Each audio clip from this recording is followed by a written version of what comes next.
Shalom, selamat berjumpa lagi dengan saya, dan kali ini kita akan belajar tentang keselamatan part 2 ya, bagian pertama sampai 3. Oka ini berkata, mantap, terima kasih untuk penjelasannya Pak Jonok. Saya ingin bertanya, kalau sesudah percaya kepada Yesus, terkadang manusia masih bisa jatuh ke dalam dosa. Nah, ketika dia berbuat dosa, kebetulan meninggal saat itu juga, seperti contoh Ananias dan Safira. Nah, mereka itu selamat atau tidak? Nah, saya jawab, baik Bang, pertanyaan Abang tentang orang yang sudah percaya Yesus terkadang masih jatuh dalam dosa. Bahas ini dulu ya Bang. Pertanyaan yang harus kita tahu jawabannya dulu sebelum menjawab tentang kasus Ananias dan Safira. Pertanyaannya adalah, bisa atau tidak setelah orang bertobat dan percaya Yesus itu berbuat dosa? Ya, itu pertanyaannya, bisa atau tidak? Loka menjawab, ya bisa lah Pak, kan kita masih hidup di bumi, belum hidup di surga Pak.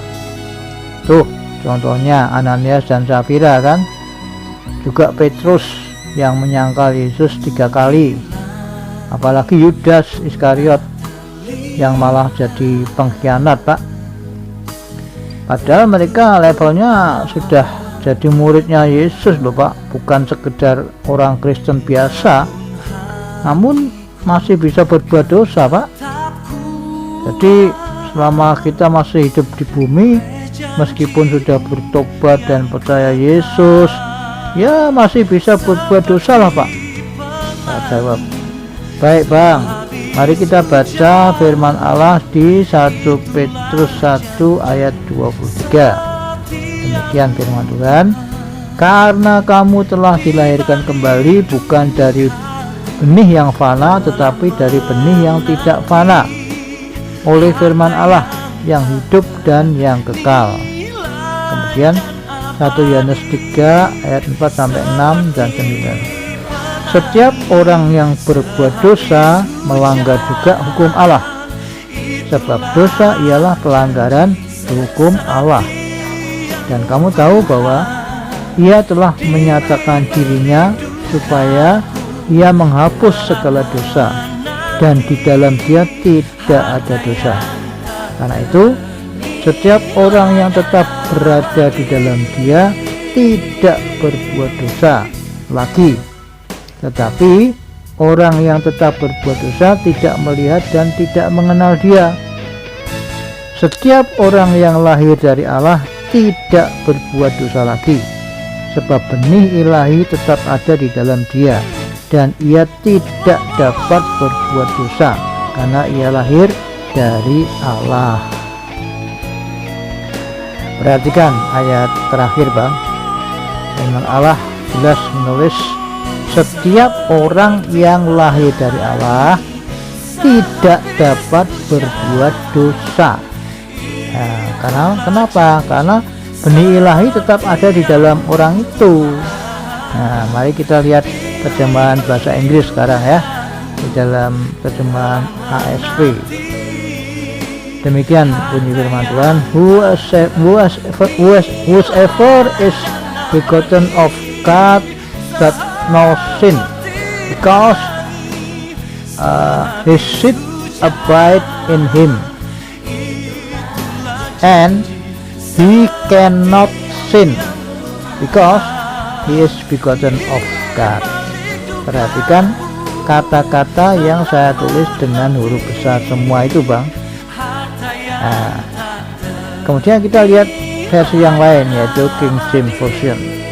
Demikian firman Tuhan, whosoever is born of God doth not commit sin, for his seed remaineth in him, and he cannot sin because he is born of God. Nah, dari semua terjemahan baik bahasa Indonesia maupun beberapa versi Inggris sama menerjemahkan ayat itu, yakni tidak bisa berbuat dosa. Jadi kita sebagai orang percaya Yesus ya harus mengaminkan atau menerima atau mempercayai apa kata Tuhan Yesus atau firman Allah tersebut, Bang. Sekalipun firman Allah itu tidak masuk akal, ya, bertentangan dengan kata kenyataan dan sebagainya. Lalu Oka berkata, tapi buktinya Ananias dan Safira, Petrus, Yudas kok masih bisa berbuat dosa, Pak? Ayo. Ya, saya jawab, sebentar Bang, satu-satu ya, kita bereskan dulu ya. Abang setuju dulu atau tidak bahwa orang yang sudah lahir dari Allah itu menurut Tuhan Yesus atau firman Allah tidak dapat berbuat dosa?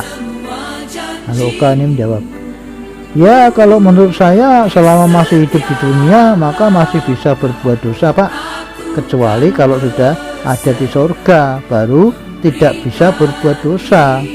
Nah, saya jawab, nah kalau begitu ketahuan ini problem buat abang ya, karena Tuhan Yesus itu atau firman Allah sangat jelas mengatakan bahwa orang yang sudah lahir dari Allah itu tidak bisa berbuat dosa. Tapi abang tidak setuju atau tidak mau menerima atau menolak atau melawan Tuhan Yesus atau firman Allah itu, gitu loh. Jadi abang lebih percaya pada pikiran abang sendiri yang berkata selama masih hidup di bumi ini maka meskipun orang sudah lahir dari Allah pun dia masih bisa berbuat dosa. Itu pikiran abang kan seperti itu. Nah, lalu abang mengambil contoh Ananias dan Safira, Petrus dan Yudas Iskariot untuk menguatkan pendapat pikiran abang. Itu toh, ya kan? Nah,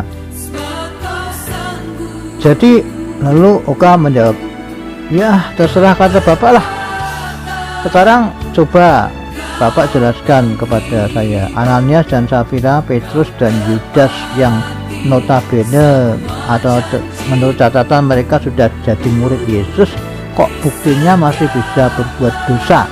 Coba terangkan, Pak. Saya jawab, baik Bang, saya anggap abang setuju dengan kata Tuhan Yesus atau firman Allah di 1 Yohanes 3 ayat 9 ya, yakni orang yang lahir dari Allah tidak bisa berbuat dosa. Nah, Petrus waktu menyangkal Yesus itu apakah sudah lahir dari Allah? Nah, itu pertanyaan saya. Demikian pula Yudas. Jawabnya jelas belum. Kenapa kok saya bisa berkata demikian? Ya, loh, kenapa? Oka ini berkata, kok bisa? Kan Petrus dan Yudas itu sudah menjadi murid Yesus, Pak. Bahkan yang memilih adalah Tuhan Yesus sendiri, Pak. Nah, saya jawab, betul, yang memilih adalah Tuhan Yesus sendiri. Tapi waktu itu Petrus dan Yudas belum lahir baru, Bang. Karena apa? Karena Roh Kudus belum turun. Nah, itu kan Roh Kudus itu baru turun setelah Tuhan Yesus naik ke surga, Bang. Ayatnya ada di Kisah Para Rasul 1 ayat 8 ya. Tetapi kamu akan menerima kuasa kalau Roh Kudus turun ke atas kamu, dan kamu akan menjadi saksiku di Yerusalem dan di seluruh Yudea dan Samaria dan sampai ke ujung bumi. Nah, Roh Kudus baru turun apa? Setelah Yesus naik ke surga. Ketika orang percaya sedang berdoa di Yerusalem waktu itu ya, ditulis di Kisah Para Rasul 2 ayat 1 sampai 4. Demikian firman Tuhan. Ketika tiba hari Pentakosta, semua orang percaya berkumpul di satu tempat. Tiba-tiba turunlah dari langit suatu bunyi seperti tiupan angin keras yang memenuhi seluruh rumah di mana mereka duduk. Dan tampaklah kepada mereka lidah-lidah seperti nyala api yang bertebaran dan hinggap pada mereka masing-masing. Maka penuhlah mereka dengan Roh Kudus, lalu mereka mulai berkata-kata dalam bahasa-bahasa lain, seperti yang diberikan oleh Roh itu kepada mereka untuk mengatakannya.